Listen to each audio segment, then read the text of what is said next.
राधे राधे दोस्तों, आप सभी को देव उठनी एकादशी की ढेर सारी शुभकामनाएं।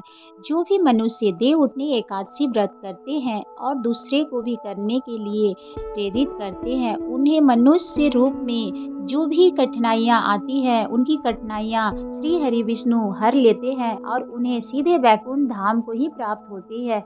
तो आइए हम जानते हैं कि व्रत में क्या क्या विधि करनी है और कथा का श्रवण भी साथ में करेंगे।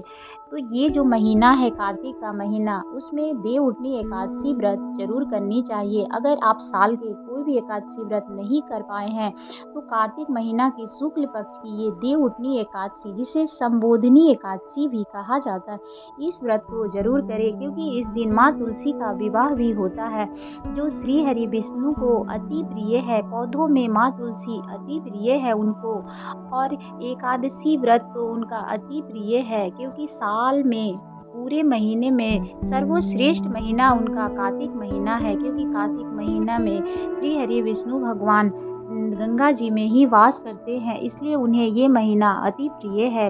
तो आइए जानते हैं इसका महत्व और व्रत कथा। देव उठनी एकादशी व्रत का महत्व क्या है। धर्मराज युधिष्ठिर कहते हैं, हे भगवान, कार्तिक मास की ये शुक्ल पक्ष की एकादशी व्रत का क्या महत्व है, आप हमें विस्तार से बताइए।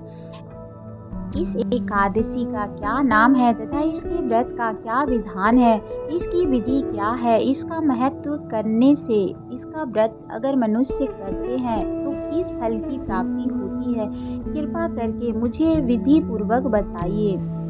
भगवान श्री कृष्ण बोले, कार्तिक माह के शुक्ल पक्ष में तुलसी विवाह के दिन आने वाली इस एकादशी को विष्णु संबोधिनी एकादशी भी कहा जाता है, देव प्रबोधिनी एकादशी भी कहते हैं, या देव उत्थान एकादशी व्रत भी कहा जाता है। देव उठनी एकादशी कार्तिक शुक्ल पक्ष एकादशी तथा संबोधिनी एकादशी भी कहा जाता है।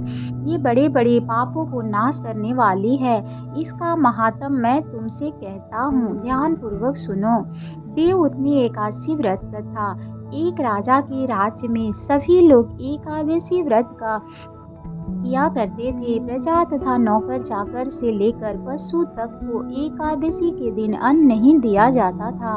एक दिन किसी दूसरे राज्य का एक व्यक्ति राजा के पास आकर बोला, महाराज, कृपा करके मुझे नौकरी पर रख ले।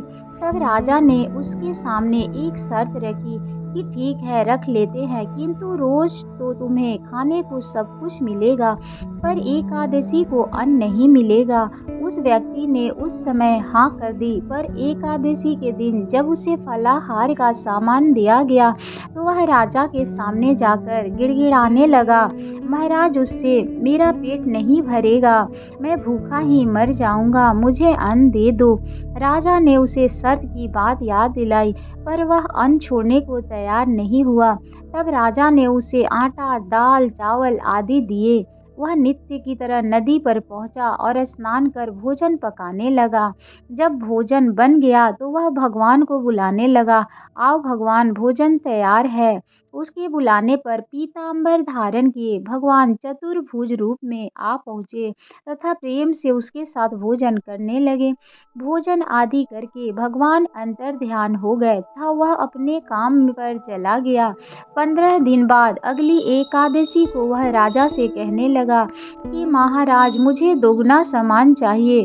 उस दिन तो मैं भूखा ही रह गया। राजा ने कारण पूछा तो उसने बताया कि हमारे साथ भगवान भी खाते हैं, इसलिए हम दोनों के लिए ये सामान पूरा नहीं होता है। यह सुनकर राजा को बड़ा आश्चर्य हुआ। वह बोला, मैं नहीं मान सकता कि भगवान तुम्हारे साथ खाते हैं। मैं तो इतना व्रत रखता हूँ, पूजा करता हूँ, पर भगवान ने मुझे कभी दर्शन नहीं दिए। राजा की बात सुनकर वह बोला, महाराज, यदि विश्वास ना हो तो आप चलकर देख ले। राजा एक पेड़ के पीछे छिप कर बैठ गया। उस व्यक्ति ने भोजन बनाया था, भगवान को शाम तक पुकारता रहा, परंतु भगवान न आए। अंत में उसने कहा, हे भगवान, यदि आप नहीं आए तो मैं नदी में कूदकर प्राण त्याग दूंगा। लेकिन भगवान नहीं आए। तब वह प्राण त्यागने के उद्देश्य से नदी की तरफ बढ़ा। प्राण त्यागने का उसका दृढ़ इरादा जान शीघ्र ही भगवान ने प्रकट होकर उसे रोक लिया और साथ बैठकर भोजन करने लगे। खा पीकर वे उसे अपने विमान में बैठाकर अपने धाम ले गए। यह देख राजा ने सोचा कि व्रत उपवास से तब तक कोई फायदा नहीं होता जब तक मन शुद्ध न हो। इससे राजा को ज्ञान मिला। यह वही मन से व्रत उपवास करने लगा और अंत में स्वर्ग की प्राप्ति हुई। देव उठनी एकादशी या संबोधिनी एकादशी की तुलसी मैया की दूसरी कथा। एक बार शिव ने अपने तेज को समुद्र में फेंक दिया था। उससे एक महातेजस्वी बालक ने जन्म लिया। यह बालक आगे चलकर जालंधर के नाम से पराक्रमी दैत्य राजा बना। इसकी राजधानी का नाम जालंधर नगरी था। दैत्य राज कालनेमी की कन्या वृंदा का विवाह जालंधर से हुआ।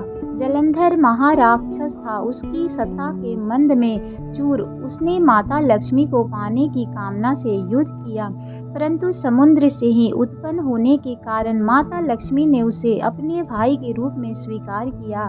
वहां से पराजित होकर वह देवी पार्वती को पाने की लालसा से कैलाश पर्वत पर गया। भगवान देवाधिदेव शिव का ही रूप धरकर माता पार्वती के समीप गया, परंतु मां ने अपने योग बल से उसे तुरंत पहचान लिया तथा वहां से अंतर ध्यान हो गई। देवी पार्वती ने क्रोध होकर सारा वृतांत भगवान विष्णु को सुनाया। जालंधर की पत्नी वृंदा अत्यंत पतिव्रता स्त्री थी। उसी के प्रतिव्रत धर्म की शक्ति से जालंधर ने तो मारा जाता था और ना ही पराजित होता था। इसलिए जालंधर का नाश करने के लिए वृंदा के प्रतिव्रत धर्म को भंग करना बहुत आवश्यक था। इसी कारण भगवान विष्णु ऋषि का वेश धारण कर वन में जा पहुँचे, जहाँ वृंदा अकेली भ्रमण कर रही थी। भगवान के साथ 2 मायावी राक्षस भी थे। उन्हें देखकर वृंदा भयभीत हो गई। ऋषि ने वृंदा के सामने पल में दोनों को भस्म कर दिया। उनकी शक्ति देखकर वृंदा ने कैलाश पर्वत पर महादेव के साथ युद्ध कर रहे अपने पति जालंधर के बारे में पूछा। ऋषि ने अपने माया जाल से 2 वानर प्रकट किए। एक वानर के हाथ में जालंधर का सिर था तथा दूसरे के हाथ में धड़। अपने पति की यह दशा देखकर वृंदा मूर्छित हो गई। फिर होश में आने पर उसने अपने ऋषि रूपी भगवान से विनती की कि वह उसके पति को जीवित करे। भगवान ने अपनी माया से पुनः जालंधर का सिर धड़ से जोड़ दिया, किंतु स्वयं भी वह उसी शरीर में प्रवेश कर गए। वृंदा को इस छल का तनिक भी आभास न हुआ। जालंधर बने भगवान के साथ वृंदा प्रतिव्रता का व्यवहार करने लगी, जिससे उसका सतीत्व भंग हो गया। ऐसा होते ही वृंदा का पति जालंधर युद्ध में मारा गया। इस सारी लीला का जब वृंदा को पता चला तो उसने क्रोध होकर भगवान विष्णु को हृदयहीन शिला होने का श्राप दे दिया। अपने भक्ति के श्राप को भगवान विष्णु ने स्वीकार किया और शालिग्राम पत्थर बन गए। ऋषि के पालनकर्ता के पत्थर बन जाने से ब्रह्मांड में असंतुलन की स्थिति हो गई। यह देखकर सभी देवी देवताओं ने वृंदा से प्रार्थना की वह भगवान विष्णु को श्राप मुक्त कर दे। वृंदा ने भगवान विष्णु को श्राप मुक्त कर स्वयं आत्मदाह कर लिया। जहाँ वृंदा भस्म हुई वहाँ तुलसी का पौधा उगा। भगवान विष्णु ने वृंदा से कहा, हे वृंदा, तुम अपने सतीत्व के कारण मुझे लक्ष्मी से भी अधिक प्रिय हो गई हो। अब तुम तुलसी के रूप में सदा मेरे साथ रहोगी। तब से हर साल कार्तिक के देव उठनी एकादशी का दिन तुलसी विवाह के रूप में मनाया जाता है।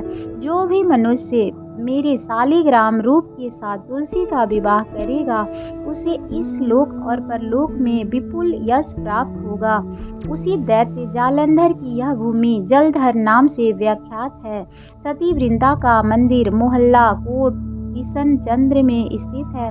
कहते हैं कि इस स्थान पर एक प्राचीन गुफा भी थी जो सीधी हरिद्वार तक जाती थी। सच्चे मन से 40 दिन तक सती वृंदा देवी के मंदिर में पूजा करने से सभी मनोरथ पूर्ण होते हैं। तभी से ये माना जाता है कि जिस घर में तुलसी होती है वहाँ यम के दूत भी असमय नहीं जा सकते। मृत्यु का समय उनके प्राण मंजरी रहित तुलसी और गंगा जल मुख में रख कर निकाली जाती है। वह पापों से मुक्त होकर सीधे वैकुंठ धाम को प्राप्त होता है। जो मनुष्य तुलसी और आंवला की छाया में अपने पितरों का श्राद्ध करता है, उसके पितर मोक्ष को प्राप्त होते हैं। तो इस प्रकार से माँ तुलसी की